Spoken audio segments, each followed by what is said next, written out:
So the headstand in yoga is one of the, if not the most therapeutic pose that you can practice. One of the most practical uses of it is overcoming mental fatigue. I think we've all been there when we've been studying or reading for so long and your mind just feels a little bit tired, a little bit empty, a little bit strained. I've got one student, in fact, who's a translator, a Latin translator, and she says that after a little practice of headstand, she feels refreshed enough for another 2 or 3 hours work. So it really is that powerful. Of course, you know, balancing on these small vertebrae at the top of the head, at the top of the spine, is dangerous, and you need to be careful and aware of what you're doing. So I'm going to show you some headstand variations so you can choose the practice which is right for you. I'm going to ask you to use your imagination for some of this as we're practicing outdoors, and perhaps you'll be practicing indoors and we'll have some access to props that we don't have here. But the first way you can try is starting from kneeling. Hold on to your ankles, and then as you exhale, just place your head on the floor.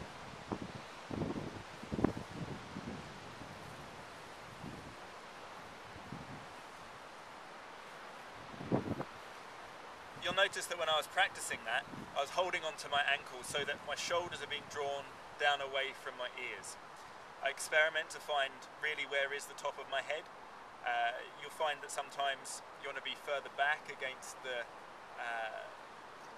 crown of the head, but that's not the best place to practice. Sometimes you also feel you want to have the weight here, which is called the bregma, but again, that's not the best place to place your weight. Pop it right on top, respect the natural curve of your spine, keep your shoulders drawing down.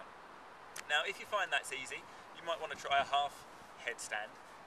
Interlock your fingers. When you place your hands on the ground, you want it to be an equilateral triangle. Keep the wrists from lifting or twisting. Turn your toes under, place your head.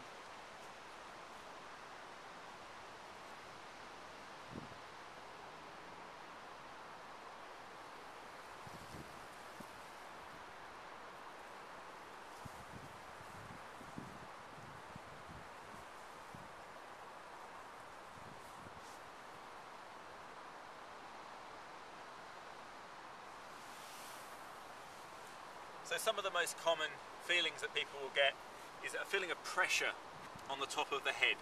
And that's because your blood pressure is increasing a lot in your head when you practice this.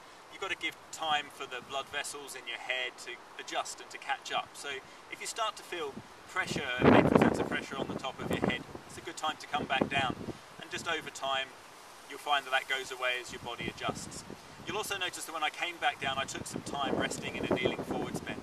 And that again is to give the heart a chance to readjust and normalise your blood pressure.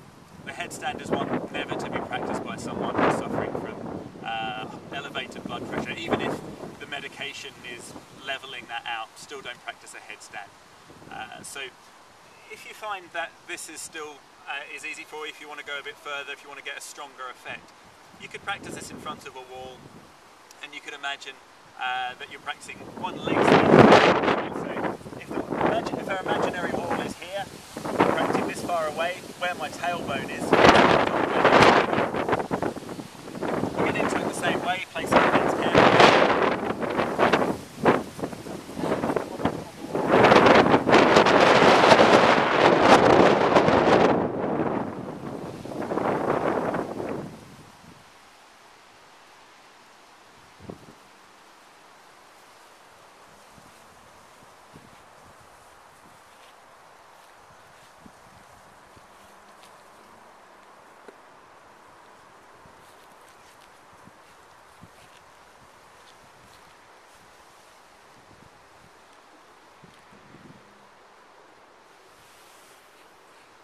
You'll forgive the slight sloppiness of my feet given that I'm using a pretend wall. If you're comfortable practicing a headstand freestanding, one of the main things to overcome is the fear of falling. And the best way to do it is practice somewhere like this, practice falling over. If you're in a headstand,